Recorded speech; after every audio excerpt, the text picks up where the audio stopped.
Bonjour, je suis Nadia de Blog Photo Lumix, le site dédié aux appareils photo Panasonic. Vous l'avez constaté en vidéo d'introduction, voilà quelques semaines maintenant que nous avons acheté le Lumix S5, nouvel appareil photo hybride plein format de Panasonic. Dans cette vidéo, nous vous proposons un véritable test terrain qui fait suite à une utilisation intensive du boîtier. En effet, nous avons déjà pris des milliers de photos et une centaine de vidéos avec. Mais avant d'entrer dans le vif du sujet du test terrain photo et vidéo, commençons par la prise en main. Le S5 est un beau boîtier aux lignes épurées. Son esthétique est simple pour servir l'ergonomie, rien que l'ergonomie. Ici, aucune fioriture. Chaque élément du boîtier a été réfléchi dans le seul but d'être efficace. Personnellement, j'adore particulièrement les notes de rouge sur la molette et le bouton REC. Bref, le style Panasonic, on adore. Vous le constaterez dans mes mains, d'autant plus que je suis petite, le Lumix S5 c'est un boîtier au gabarit compact avec un encombrement modéré. En effet, il pèse seulement 714 grammes avec batterie et carte SD. Et surtout, il a le même encombrement que le Lumix G9 ou le Lumix GH5, oui, mais avec un capteur plein format. Et si pour vous l'encombrement est un sujet ou si vous venez du micro 4 tiers ou de la PSC, alors ce boîtier a tout pour vous plaire. Et la prise en main justement n'a pas été sacrifiée. On a toujours cette poignée creusée où la main se positionne parfaitement. Sur le S5, les molettes et boutons sont bien placés pour trouver tous ces réglages en quelques secondes. Sur le haut du boîtier, on trouve à gauche une jolie molette pour les types de prises de vue. Rafale, Sika photo, retardateur, etc. Elle se tourne très bien. À droite, la molette permet de choisir le mode de prise de vue. Ouverture, manuel, vitesse, etc. A noter, il y a 3 réglages préenregistrables. Son positionnement à droite m'a surprise au départ, mais là encore, elle se tourne très facilement. À l'avant et à l'arrière, on trouve des molettes pour choisir entre ouverture et ou vitesse selon le mode de prise de vue. Enfin, le bouton REC d'un magnifique rouge a le positionnement idéal. On peut ainsi filmer sans trembler au déclenchement, ce qui explique que j'ai plus filmé qu'à mon habitude. A noter, il n'y a pas d'écran secondaire, mais franchement, on s'en passe complètement. À l'arrière du boîtier, là encore, la prise en main est optimale. Le pouce se positionne au bon endroit sans risque de toucher des boutons. Côté bouton, justement, on peut choisir le type d'autofocus entre AFS, AFC ou mise au point manuelle. On peut également choisir le mode de mise au point, détection de l'œil, visage, corps, animaux ou non, suivi et zone. Et surtout, il a un joystick, un indispensable quand on veut une mise au point précise sans passer par le mode manuel. Il est plus petit ce joystick que sur le S1 et le G9, j'étais donc sceptique au départ. Il n'en est rien, le joystick répond au doigt et à l'œil. Toujours à l'arrière du boîtier, on trouve le bouton Q qui permet d'accéder à des réglages rapides tels les styles photo, le ratio d'image, le balance des blancs, les contrastes, etc. Seul point négatif, on ne peut pas choisir ici entre RAW, JPEG ou RAW plus JPEG. Il faut aller dans le menu principal. Néanmoins, je vous l'ai dit, le menu principal est facile d'utilisation et on s'y retrouve très rapidement. De plus, ce réglage peut être personnalisé sur un bouton. En effet, il faut savoir que les 4 flèches de la roue du menu peuvent donner accès au réglage de son choix. C'est à vous de le personnaliser et ça, c'est vraiment très pratique. À l'avant, il y a un bouton personnalisable qui est très utile pour se créer un réglage rapide. Pour ma part, je l'utilise pour alterner rapidement entre obturateur mécanique et obturateur électronique. Bref, si vous venez de Panasonic ou si vous venez d'une autre marque, passer au S5 est très facile. Pour ma part, j'ai l'impression de toujours l'avoir eu. Les menus sont bien organisés et on trouve ce qu'on en cherche en quelques secondes. La grande nouveauté, c'est l'écran sur rotule, et c'est assez rare sur les boîtiers plein format pour être noté, surtout à ce prix. Cet écran est excellent et je me suis prise au jeu de beaucoup l'utiliser, bien plus qu'à mon habitude. Cela permet des prises de vue avec des angles originaux et aussi de protéger l'écran contre le boîtier. Cet écran est évidemment tactile et ce dernier répond très bien, que ce soit pour la mise au point ou pour se balader dans les menus et faire ses réglages. Quant au viseur, il est de 2,36 millions de points. Moins bon que celui du S1 et de ses 5,76 millions de points, il est quand même confortable avec un taux de rafraîchissement de 120. Et si comme nous vous venez du G9, je ne pense pas que vous verrez une perte de qualité, bien au contraire.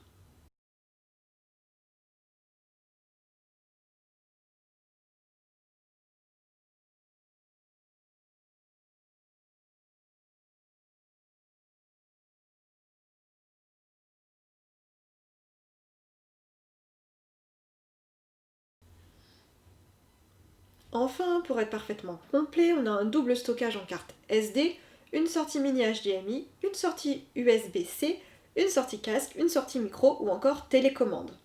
Quant à la batterie, elle a une autonomie proche de celle du G9. Sans la recharger, on a réussi à faire 360 photos et une quinzaine de vidéos, sachant que je ne suis pas à l'abri d'avoir oublié de l'éteindre entre plusieurs prises. Bref, quoi qu'il arrive, il vaut mieux avoir une seconde batterie quand on part avec un hybride.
Vous l'aurez compris, le Lumix S5 c'est un boîtier à l'ergonomie bien pensé.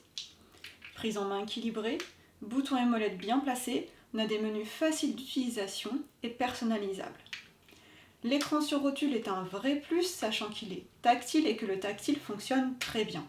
Qui plus est, ce boîtier est résistant aux éclaboussures et à la poussière, bref, on a une ergonomie parfaite. Mais alors, que vaut le Lumix S5 en photo ? Avant de commencer, il faut savoir que nous l'avons testé avec le S20-60, l'objectif kit, mais également le 24-105 ou encore le Sigma 85 mm f1.4 ainsi que le 100-400 toujours de chez Sigma. Nous l'avons testé dans des conditions diverses et variées en prenant des milliers de photos et des centaines de vidéos. A savoir, toutes les photos que nous présentons sont prises en JPEG, il n'y a pas de RAW et aucune retouche.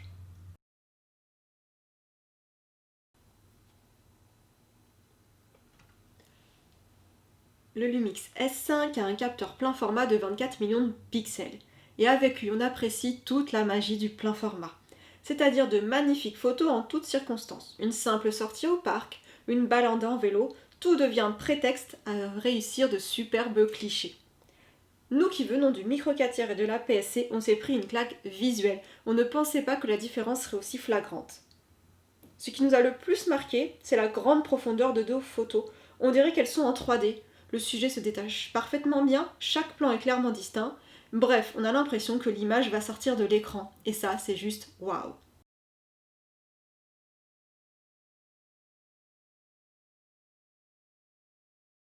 Cela donne donc des images d'une grande netteté, avec beaucoup de détails, dont on se prend au jeu de découvrir après chaque prise de vue. Le pollen transporté par une abeille,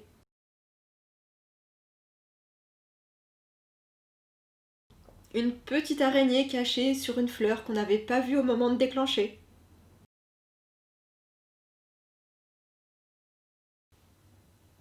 Et si les 24 millions de pixels ne vous suffisent pas, utilisez alors le mode photo haute résolution pour des prises de vue en 48 ou 96 millions de pixels.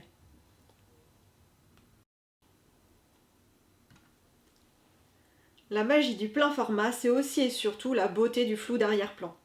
Et pour ça, pas besoin d'avoir des optiques avec une ouverture de fou.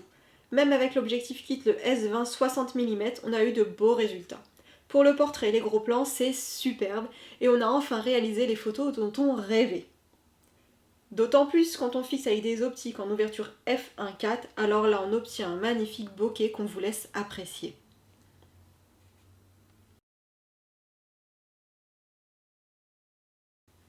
Autre point que j'apprécie particulièrement avec le Lumix S5, c'est que les images que j'obtiens reflètent parfaitement les couleurs et la lumière. On a donc beaucoup apprécié s'en servir en automne cette saison très colorée. Quand je photographie, je prends toujours soin de choisir ma lumière, mon heure pour avoir de belles couleurs, et je dois avouer que là j'ai été grandement récompensée. Aussi, on a des JPEG de qualité qu'on utilise sans retouche et ça me fait gagner un temps précieux. Mais surtout, et c'est sûrement ce qui nous a poussé à choisir un Panasonic de la gamme S, il a une superbe montée en ISO. On a fait pas mal de photos de nuit, y compris avec des objectifs peu lumineux, et on peut facilement monter à 12 800 ISO. Sur ce point, on est très loin de la limitation qu'on se fixe à 3200-6400 ISO sur nos boîtiers micro 4 tiers ou APS-C.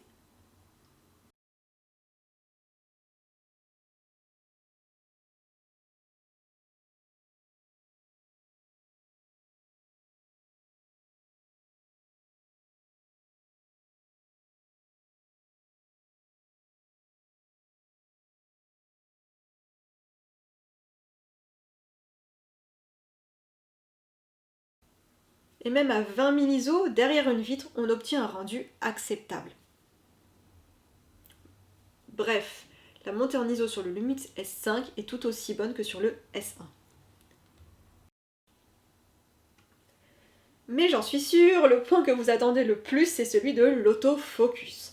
Pour rappel, le Lumix S5, c'est un autofocus par détection de contraste. Il détecte l'œil, le visage, le corps et les animaux, et on peut choisir d'avoir un autofocus de suivi ou de zone.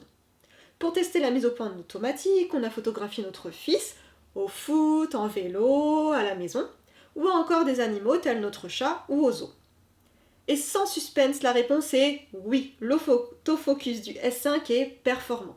En toute honnêteté et de mon expérience, c'est la première fois que la détection de l'œil m'est aussi flagrante. Sur les animaux aussi, la mise au point a été performante.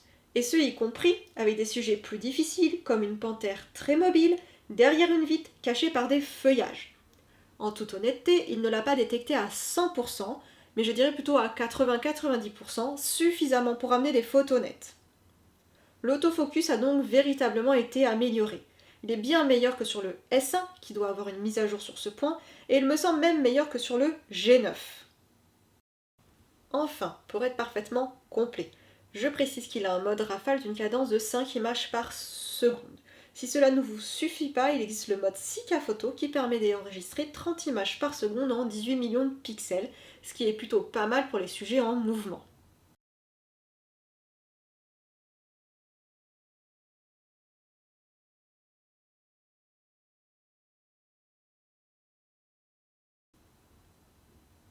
Amateur de photos, ce boîtier est-il fait pour vous? Peut-être venez-vous du micro 4 tiers ou de la PSC, vous posez-vous la question du plan format. Je réponds oui, totalement, ce boîtier vous plaira. Voilà 5 ans que nous étions sur micro 4 tiers, 1 an en APS-C, et on ne regrette absolument pas le passage au plan format depuis 9 mois déjà, bien au contraire. Le plan format, c'est juste magique. Par ailleurs, on s'est rendu compte que nous avions investi dans des optiques chères en micro 4 tiers en APS-C, alors que finalement, avec le même budget pour les optiques, on a un rendu supérieur en plein format. En plus, le Lumix S5 donne accès à un parc d'optiques conséquent grâce à l'alliance avec Sigma, marque qui vend des objectifs à prix accessible. Ainsi, après plusieurs mois sur le plan format, nous sommes très satisfaits d'avoir fait ce changement et le micro 4 tiers ne nous sert plus que pour les téléobjectifs. Le Lumix S5, c'est donc un excellent boîtier photo. Profondeur de l'image, magie du bokeh, netteté, stabilisation 5 axes sur les prises de vue en basse lumière, excellente montée en ISO, même les plus grincheux en auront pour leur compte avec l'amélioration de l'autofocus. À mon avis, même si la marque a plutôt communiqué sur la partie vidéo, c'est un mini S1 taillé pour la photo.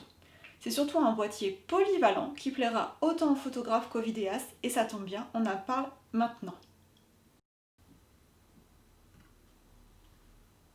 Côté vidéo, et c'est une bonne surprise, on a une fiche technique complète.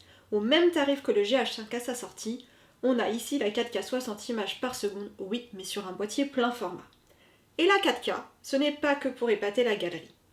Filmer en 4K, c'est s'assurer de filmer des souvenirs qui dureront longtemps.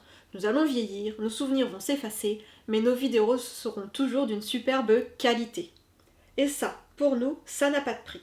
Pour nos voyages, de la pâtisserie en famille, sa première fois en vélo, son premier spectacle de gym, on veut ce qu'il y a de mieux. Avec la 4K, on est plongé dans l'histoire, on vit la vidéo et ça c'est vraiment quelque chose qu'on apprécie.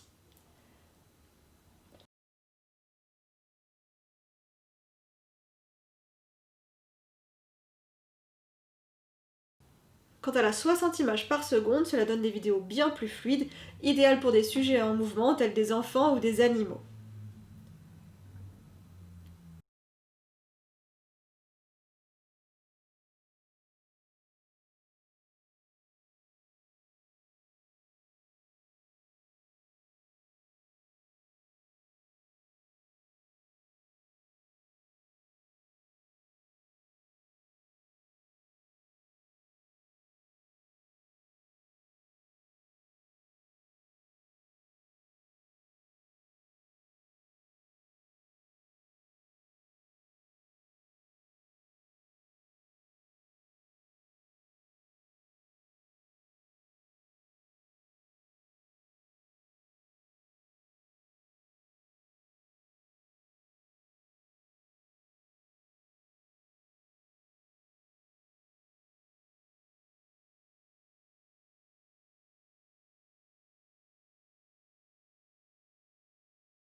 Le Lumix S5, c'est aussi de nombreux réglages vidéo et vlog inclus.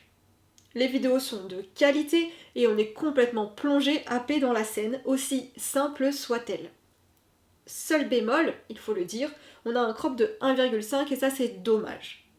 Pour ma part, je vois le verre un peu plutôt à moitié plein, donc je m'en sers particulièrement quand j'ai une focale trop courte pour pouvoir zoomer.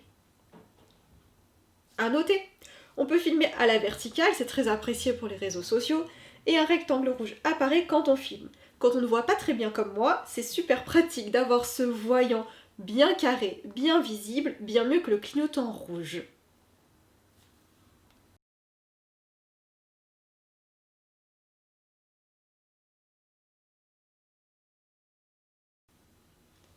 Mais surtout, la stabilisation 5 axes permet des vidéos à main levée sans tremblement.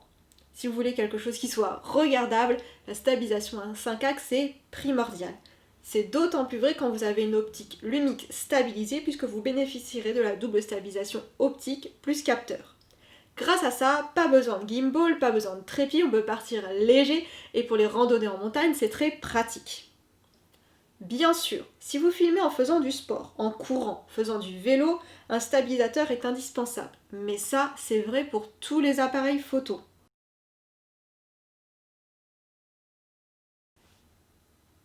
On vous fait un petit peu attendre et on imagine que le point que vous attendez tous, c'est l'autofocus. Là encore, pas de suspense, oui, la mise au point automatique du S5 est performante en vidéo. On s'est filmé tous les trois pendant 20 minutes alors qu'on cuisinait, on se déplaçait, on passait l'un devant l'autre dans la pièce et on n'a eu aucune perte d'autofocus sur ces 20 minutes, sachant qu'on était en mode vlog et qu'aucun de nous n'était derrière l'appareil photo. Il en est de même avec les animaux comme vous avez pu le constater depuis le début de ce test. La seule difficulté ce fut avec les lézards sur des rochers alors que nous avions une focale trop courte et que nous ne pouvions pas les approcher au risque de les faire partir. Là c'était un petit peu plus difficile, mais je suis persuadée qu'avavec le S2405 qui permet de s'approcher tout en zoomant, nous aurions eu de meilleurs résultats.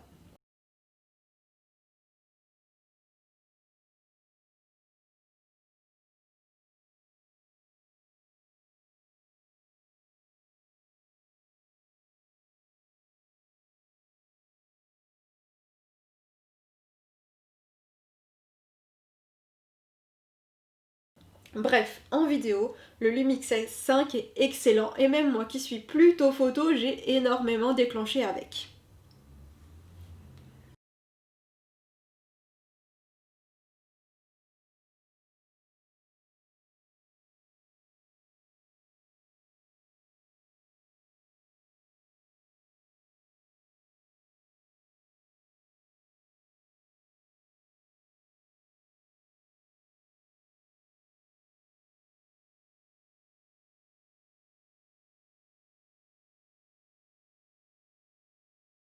Pour finir, ce Lumix S5 bénéficie d'un excellent rapport qualité-prix sans rogner sur la fiche technique. Capteur plein format 24 millions de pixels, 4K 60 images par seconde, prise en main équilibrée, autofocus amélioré. Qui plus est, on a un gabarit allégé et c'est un vrai bonheur de l'emmener partout avec soi. Bref, après ce test, nous sommes convaincus d'avoir fait le bon choix. Voilà, cette vidéo est maintenant terminée, j'espère qu'elle vous aura plu. Je compte sur vous pour commenter, liker, partager ou encore nous suivre sur les réseaux sociaux. Et pour plus de contenu, je vous donne rendez-vous sur blog-photo-lumix.com. À bientôt!